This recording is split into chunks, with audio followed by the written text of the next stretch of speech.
네, 안녕하세요. 윤석열 정부 들어서 지난 한 2년 6개월 동안 많이 우려가 바뀌었죠. 북한이 긴장 수위를 높이면 우리가 수그러드는 게 아니라 힘을 통한 평화라는 기조 위에서 맞대응을 해가지고 오히려 긴장 수위를 더 높여 우리가 약간 더.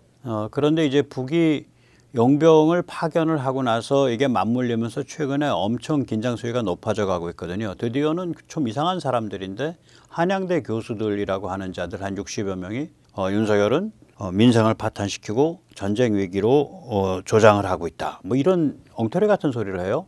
그래서 오늘은 지금 대한민국이 취하고 있는 이 긴장 수위 높여가는 전략, 이 긴장 수위 지배 전략인데 이 정확한 이름은 이 전략을 쓰는 게 맞다. 그리고 그래도 전쟁 안 난다. 걱정 말아라. 거기엔 한 5가지 조건이 있다. 오늘 그 같은 이야기를 살펴보도록 하겠습니다. 먼저 이제 긴장 수위 지배 뭐 이런 용어는 못 들어보셨을 거예요. 에스컬레이션 도미넌스라는 용어인데 위키에도 나옵니다. 에스컬레이션 도미넌스 이거는 긴장 수위 지배는 이스라엘이 중동 지역을 다루기 위해서 개발한 전략입니다. 긴장을 높이고 낮추는 것을 지배하는 겁니다. 그러니까 긴장에 관한 페이스와 주도권을 가지고 오는 거죠. 그러니까 평양이 긴장을 높이고 낮추는 게 아니라 말하자면 대한민국이 긴장을 높이고 낮춘다. 그런 식으로 우리가 옮겨가고 있어요. 이 상대방의 강압에 대해서 정면으로 맞서는 당당한 자세죠. 상대방을 역강압하는 겁니다. 카운터 코어션입니다. 물론 압도적인 군사력이 있어야죠. 예. 북한이 1차 핵실험을 했던 2006년 이후 20년을 돌이켜보면 우리는 윤석열 정부 들어선 다음에야 긴장수위 지배 전략을 제대로 사용하기 시작했습니다. 역강압 전략을 제대로 사용하기 시작했습니다. 뭐 윤 정부 자신이 잘한 것도 있지만 시기를 잘 만났어요 또. 그러니까 미국이 입장이 단호해졌기 때문에 이 같은 우리가 긴장 수위 지배 전략을 쓸 수 있게 된 거죠. 그 결과인지 혹은 다른 이유인지 지금 한반도 긴장은 계속 높아져 가고 있죠. 과연 북한에 대해서 이렇게 긴장 수위 지배 전략을 써서 강대강으로 맞받아치는 것이 과연 맞냐? 또 긴장 수위 지배 전략을 밀고 나가는 게 맞냐? 다시 한번 짚어볼 필요가 있습니다. 물론 이 세뇌 탈출 시청자님들 너무 잘 아십니다. 결론은 뻔합니다. 그러나 돌다리도 두들겨 보라 그랬습니다. 뻔한 것도 다시 짚어봐야 됩니다. 그래야 우리 자신의 확신이 다져지고 우리 주변 사람들에게 전파될 수 있기 때문입니다. 우선 잠시 세뇌 탈출 자유구독료 부탁 말씀 올립니다. 아시다시피 세뇌 탈출은 광고가 잘 붙지 않습니다. 붙더라도 천천히 붙는 경향이 있습니다. 도와주시면 보다 좋은 컨텐츠로 찾아뵙는데 커다란 힘이 되겠습니다. 감사합니다. 이스라엘을 우선 잠깐 살펴보죠. 지난 7월부터 이 긴장 수위 지배 전략을 써가지고 긴장을 그냥 급강화시키고 있습니다. 7월 말부터 사정없이 그렇게 나가고 있습니다. 7월 30일에는 베이루트 남부교회에서 헤즈볼라 핵심 간부 파우트 슈크르를 참살했습니다. 그 이튿날에는 테헤란에서 하마스 정치파트 두목 이스마일 하니에를 참살했습니다.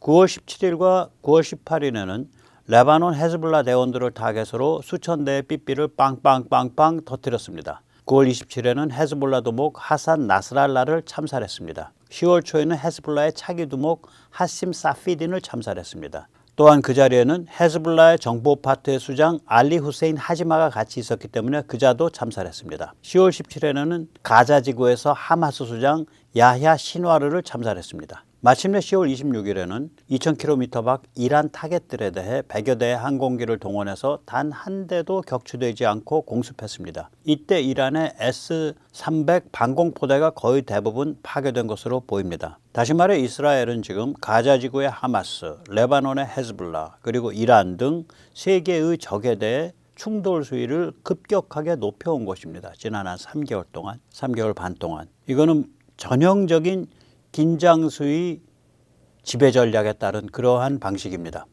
이스라엘은 1956년 시나이 전쟁 때부터 이 전략을 사용해 왔습니다. 이스라엘을 벼랑 끝으로 몰아붙이면 살벌하게 공격할 의지와 능력을, 심지어 선제 타격할 의지와 능력을 가지고 있어야 한다. 이 같은 군사 사상입니다. 이스라엘은 이 전략을 사용해서 나라를 지켜왔습니다. 이스라엘은 승리를 위해 어떠한 수단도 사용할 수 있다. 이 같은 메시지를 적들에게 보내는 것입니다. 그런데 이란의 군사력이 옛날 같지 않습니다. 급증하고 있습니다. 이에 따라 지금과 같은 상태에서도 여전히 긴장수위 지배 전략을 사용한다면 이건 위험성을 느리는 거 아니냐, 이런 걱정이 있을 수 있습니다. 그럼에도 불구하고 이스라엘은 이번에 긴장수위 지배 전략을 사용해서 이란을 완전히 밟고 있습니다. 그만큼 상황이 절박하고 이스라엘의 의지가 굳세다는 뜻입니다. 자, 그럼 이제 한반도로 잠깐 돌아와 보죠. 우리 상태로. 아주 가파르게 긴장 수위가 올라가고 있어요. 요즘 남북 사이의 긴장 수위 고조는 심각합니다. 특히 북한이 우크라 전쟁에 용병을 제공하면서 더욱 빨리 긴장이 높아지고 있습니다. 10월 18일 국정원은 북한이 용병을 제공했다 이렇게 공식 확인했습니다. 10월 31일 한미 국방장관회의는 한미 동맹군의 작전 계획을 북의 핵 사용 상황, 북이 핵 사용하려는 기미, 여기에 이거를 전제로 해서 다시 수정해야 된다라고 결정했습니다. 한마디로 북을 잠재적 현재적 핵 사용 의지가 있는 국가로 규정을 해놓고 작전을 짜겠다. 살벌한 얘기죠. 한편 이날 10월 31일 북한은 18,000km를 날아갈 수 있다라고 주장하는 것으로 보이는 신형 대륙간 탄도미사일 ICBM을 실험했습니다. 그 다음 날인 11월 1일에는 한미연합 공군훈련이 시작됐습니다. 북한의 이동식 탄도미사일 발사대 TEL을 폭파하는 훈련이 포함됐습니다. 11월 2일 한국 공군이 운영하는 최첨단 감시정찰 드론, 감지가 아니라 감시정찰 드론인 RQ-4C가 북한군 타겟을 좌표 찍어주고 미 공군이 운영하는, 미국이 빠졌습니다. 죄송합니다. 미 공군이 운영하는 MQ-9 리퍼가 유도폭탄 JDAM 900kg급을 투하해서 폭파하는 훈련을 했습니다. 이는 최초의 한미연합 드론 작전입니다. 그 다음 날인 11월 3일에는 일요일인데도 불구하고 한미일 3국 공군이 연합훈련을 가졌습니다. 이날 미국의 초음속 폭격기 B-1B가 참여했습니다. 국내 언론은 이걸 전략폭격기라고 부르는데, 전략폭격기라고 할 때는 핵무기를 다룬다는 뜻이에요. B-1B는 핵무기를 다루지 않습니다. 그래서 국내 언론에서 B-1B에 대해서 전략폭격기라고 부르는 것은 좀 오바질이라고 저는 생각을 합니다. 조선일보가 그 짓을 잘합니다. 11월 5일 북한은 동해를 향해 단거리 탄도미사일을 여러 발 쐈습니다. 예. 한마디로 북한이 되로주면 우리는 말로 갚는 그런 방식의 지금 상황이 전개되고 있습니다. 북한이 긴장을 높이면 우리는 그보다 더 높이면서 대응합니다. 우리가 긴장 수위 지배권, 에스컬레이션 더미넌스 게임을 하고 있는 겁니다. 그런데 이러다 전쟁 나는 것 아닐까요? 한양대 요번에 성명낸 60명 교수들이 종중인지, 아니면 종중이 그 사람들을 본받는 건지, 아니면 그 사람들이 종중을 본받는 건지, 아니면 우연에 일치했는지 모르겠지만 아무튼 종중들은 윤석열이 전쟁 위기를 조장하고 있다 이런 식으로 주장하면서 남남 갈등을 부추기려 혈안입니다. 이러다가 캐캐묵은 전쟁이나 평화냐 그 구호까지 등장할 참입니다. 북한에 대해 긴장 수위 지배권을 휘둘러도 결코 전쟁은 일어나지 않습니다. 평양 집단이 몰살하기 때문입니다. 또한 중국이 북한을 상실하게 되기 때문입니다. 단 5개 조건이 충족돼야 합니다. 첫째, 한국 대통령의 결기가 확실해야 합니다. 힘을 통한 평화라는 의지가 강해야 합니다. 중국에 대해 씨에 굽신거리는 자가 대통령이 되고, 정치판이 종중에 완전히 장악당한 상태에서 긴장이 높아지면 중국과 북한이 오판하기 십상입니다. 전쟁 위험이 있습니다. 둘째, 한국의 군사력이 강해야 합니다. 함께 또 따로 와우 자주국방이 강해야 합니다. 이 경우 중국과 북한은 미국과 한국 각각에 대해 계산해야 합니다. 미국에 대해서는 심각한 도발을 저지른 다음에 적당히 타협할 수 있다, 이렇게 견적이 나와도 한국이 승복하지 않는 경우 말짱 꽝입니다.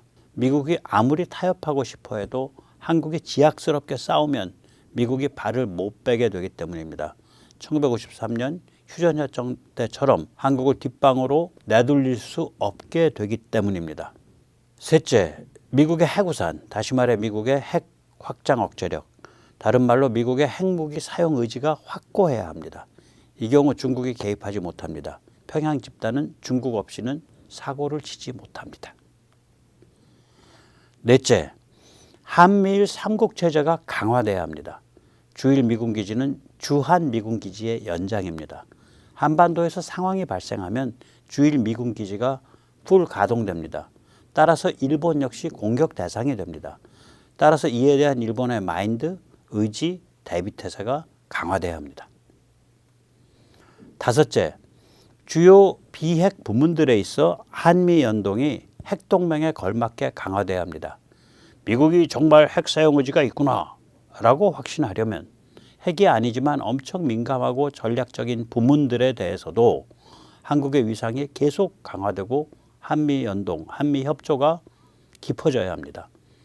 예를 들어 미사일 방어 MD, 위성 등 감시정찰 자산의 구축, 전자전 자산의 구축, 네트워크 링크 연동, 나이프, 그러니까 네트워크 AI 프레임워크, 그런 것들이 이런 부분에 해당합니다. 윤석열 정부가 들어선 이후 지난 2년 5개월 동안 이와 같은 5가지 조건이 계속 강화되었습니다. 한국 대통령의 결기, 한국의 함께 또 따로 자주국방, 미국의 확장 억제력, 주요 비핵 부문들의 한미연동, 한미일 삼국체제, 이런 5가지 조건이 계속 강화돼 나가면 전쟁은 절대로 일어나지 않습니다. 우리가 충분히 에스컬레이션 도미넌스, 긴장 수위 지배권을 휘두를 수 있습니다. 윤 정부는 힘을 통한 평화 노선을 견지하고 강화해 왔습니다. 굉장히 중요합니다. 만약에 대통령의 자리에 CACA 같은 자들이 앉아 있으면 게임이 죽도 밥도 안 됩니다. 굉장히 위험해지죠. 또한 한국의 함께 또 따로 자주국방은 급속하게 성장하고 있습니다. 특히 K무기 수출에 의해 이제 물이 올랐어요. 모멘텀이 만들어졌습니다. 미국의 확장 억제력, 다시 말해 여차하면 핵을 사용한다라는 의지는 나날이 강화되고 있습니다. 특히 북한의 용병 파견에 의해 더욱더 강화됐습니다. 사실 확정됐다고 봐야 돼요. 물론 트럼프 정부 들면 어떻게 바뀔지 모르겠어요. 그러나 트럼프 아니라 트럼프 할아버지더라도 결국은 저렇게 핵무장 사설 용병 서비스 업체, 핵무장 PMC, 핵무장 와그너, 핵무장 프리고진, 이런 자가 튀어나와서, 이런 세력이 튀어나와서 세계 질서를 흩뜨리는 것을 더 두고 볼 수가 없죠. 그 다음에 한미일 삼국체제는 이제 대세입니다. 하루가 멀다 하고 한미일 삼국 연합훈련이 벌어지고 있습니다. 또한 일본은 군비 강화를 서두르고 있습니다. 핵이 아니지만 정말 민감하고 전략적인 부분들에 있어 조용하지만 확실하게 한미연동, 한미협조가 강화되고 있습니다. 미사일 방어연동, 위성 등 감시정찰 자산구축, 전자전 자산구축, 네트워크 링크 연동, 나이프, 다시 말해 네트워크 AI 프레임워크 연동 등에서 그렇습니다. 이 중 2가지만 설명드리겠습니다. 첫째, 전자전 자산구축에 있어 미국 협력입니다. 며칠 전 방사청은 스탠드오프, 즉 원격 또한 광역 전대역 전자전기를 개발해서 4대를 갖추기로 결정했습니다. 이는 미국이 최근에 개발을 완료한 EA-37B와 같은 무시무시한 무기입니다. 수백 킬로미터 바깥에서 넓은 지역에 대게 적의 레이더와 통신을 먹통으로 만들어버립니다. 최첨단입니다. 이 같은 무기는 물밑에서 미국의 기술 협력이 있다라고 봐야 합니다. 그렇기 때문에 개발에 나선 것이라고 봐야 합니다. 둘째, 나이프, 네트워크 AI 프레임워크 연동입니다. 이미 한미 육군에 관해서는 준비가 되고 있습니다. 한미 공군은 원래부터 한 몸처럼 움직였습니다. 그런데 이번에 주목할 만한 일이 벌어졌습니다. 11월 2일에 한국과 미국의 최고급 공중드론, 한국 측의 RQ-4 글로벌 호크와 미국 측의 MQ-9 리퍼가 서로 센서, 즉 표적 좌표 찍기와 이펙터, 무기 타격 역할을 분담해서 작전했습니다. RQ-4가 표적 좌표 찍기를 해주니까 MQ-9 리퍼가 폭탄으로 깠습니다. 이게 그러면 무슨 얘기냐? 그 한국 쪽의 RQ-4와 미국 쪽의 MQ-9 리퍼 사이에 나이프가 있어서 돌아간 거예요. 나이프가 없으면 직접 그렇게 연결이 안 돼요. 그냥 1대1로는. 가운데 나이프가 존재한 겁니다. 그럼 이게 미국 나이프든 한국 나이프든 결국은 뭘 의미하냐면 앞으로 한국이 자체 나이프를 만들게 되면 한국 나이프와 미국 나이프가 연동하게 된다. 이걸 암시하는 사건이에요. 여기서 잠시 네트워크 AI 프레임워크, 나이프에 대해서 잠깐만 다시 말씀을 여쭈겠습니다. 이거는 이제 가운데에 네트워크를 다 연결을 해놓죠. 센서, 수백만 개의 센서와 수백만 개의 타격 무기. 타격 무기를 이펙터라고 부릅니다. 그리고 그 네트워크 위에 그 전장, 그 전구 혹은 더 나가서 지구 전체를 관찰하고 지켜보고 있는 AI가 떠서 이 AI가 표적을 식별하고 표적의 좌표를 찍어주는 거예요. 일단. 그리고 그 표적을 까기 위한 무기를 추천해줘요. 이펙터를. 일단. 그러니까 무시무시한 거죠, 사실은. 그런데 지금 미국이 이거를 2017년부터 구축을 해왔거든요. 벌써 7년 됐습니다. 한국은 이거보다 규모가 작은 것으로 아마 구축이 진행되고 있을 거다라고 생각을 합니다. 왜냐하면 이게 여러 가지가 이렇게 맞물려야 되는 거라서. 서방에서 미국을 제외하고 진심으로 이 같은 나이프 같은 구조를 자체적으로 구축하려는 나라는 몇 없습니다. 글쎄요, 이스라엘, 한국 그 정도일 겁니다. 근데 이제 한국과 이스라엘은 규모나 어떤 그런 게 좀 다르죠. 그래서 이게 한국이 나이프가 이렇게 성숙해 가면서 지금 벌써 공군 쪽은 한 몸이 됐다고 보이고, 그 다음에 MD가 또 한 몸이 돼가고 있고, 그 다음에 육군이 한 몸이 됐고, 그 다음에 이번에 그 조금 전에 말씀드렸듯이 이제 그 나이프끼리 이제 연동하는 게 앞으로 고급 공중드론 쪽에 그렇게 될 겁니다. 그럼 이제 해군 하나 남는 건데, 해군도 뭐 그래 어렵지가 않죠. 왜냐면 우리가 해군 큰 함정들은 다 미국과 같은 네트워크를 쓰거든요. 그 22번 링크 22 해군 쪽에서 쓰는 건데, 그래서 우리도 호위함 구축함급 이상 되면 다 링크 22를 쓸 겁니다. 그러니까 우리 K링크도 쓰지만 링크 22도 같이 동시에 쓰는. 그래서 해군도 연동이 결국 굉장히 쉽게 될 거예요. 그래서 이게 결국 그렇게 해서 네트워크가 연동되고 나면 그 네트워크 위에 떠 있는 미국 측 AI와 한국 측 AI도 연동하게 될 겁니다. 그래서 그런 일들이 이제 앞으로 진행될 것이다. 그럼 이쯤 가면 이거는 그냥 핵동맹이에요. 핵기반 동맹이에요. 그러니까 이건 핵무기 자체는 아니지만 굉장히 그 전형적이고 또 굉장히 뭐라 그럴까 그 지능적이고 전략적인 부분에서의 연동이 일어나는 거라 뭐 겹겹이 튼튼해지는 거죠. 예, 그렇습니다. 그래서 이 평양에 보내는 러브레터를 잠깐 말씀을 드립니다.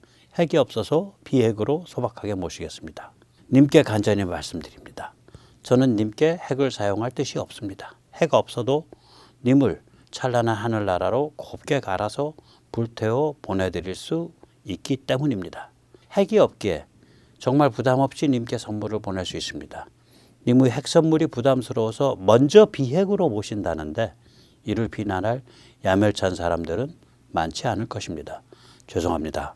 이왕이면 핵으로 모셔야 하는데 오히려 핵이 있는 넉넉한 살림이었더라면 님을 모시겠다는 생각을 감히 못했을지도 모르겠습니다. 또한 저희를 시샘하는 서쪽 큰 나라는 저놈이 감히 핵을 가지고 있단 말이야 라고 트집 잡아서 저희를 없애려 들 수도 있지 않겠습니까? 부디 마음 푹 놓으시고 언제든 비핵으로 느닷없이 모실 수 있다는 점 굳게 믿어 주시옵소서. 고통은 순간이고 피하는 영원토록 평화스러울 것입니다. 오늘 여기까지 모시겠습니다. 감사합니다.